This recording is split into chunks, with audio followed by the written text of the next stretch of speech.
Have any of you done the pay per call model? And if so, any comments, concerns with said model? If you're talking about using pay per call exchange networks like Ring Partner and stuff, and I'm not saying anything bad about Ring Partner, that's just the one that comes to top of mind. But a lot of those types of and if that's what you're asking about, a lot of those services are good to push traffic to or phone calls to while you're trying to find a permanent service or a more permanent service provider, somebody somebody that you can develop a relationship with and sell the leads to or lease the assets to.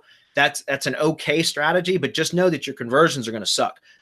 What you're going to get paid for, the calls that convert into a billable or payable type of call is just really, really low. And that's because those are typically all type like phone tree systems. And most callers want a live person answering the phone when they call. And so they will hang up. Very few people will actually push, 13 different numbers to get eventually to where they can submit their information for a lead, like for the product or service. Does that make sense? Just keep that in mind. Yes, it works. It's not great though. Okay? Yeah, I totally agree with you on this pay-per-call model. The way that it's set up right now with that call tree is horrible. Horrible. Conversions are horrible.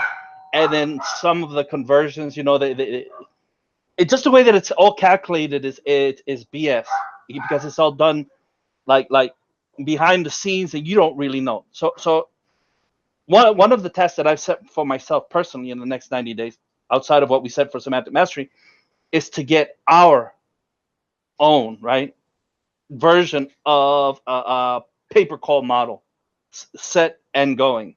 Hey guys, what I'm trying to do is make it transparent so that you see the calls you generate, you see where they go, you see whether they were answered, you were able to record the call, and you're able to get paid for the leads that you generate, rather than having 80 to 90% of your leads go to waste.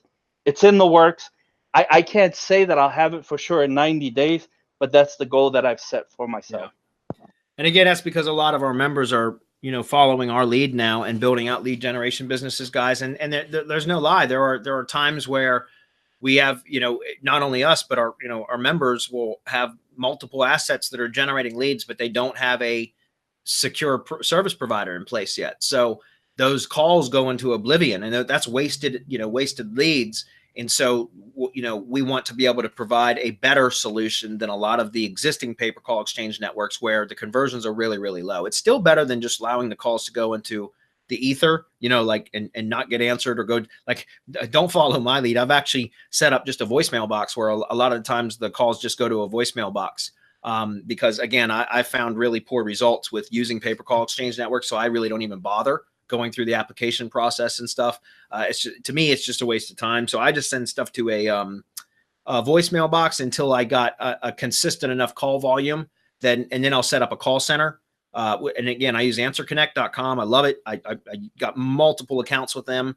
It's great. And so I'll set up a call center to where a live person does answer the phone and still collect a lead. Even if I don't have a service provider yet, at least I'll have a record of these leads, valid, screened calls, right? So that I can use that in my marketing to pitch my service to service providers. Because now I can show them the leads and what they look like coming from my call center, so that they can understand what the leads will look like to them if they decide to use my services.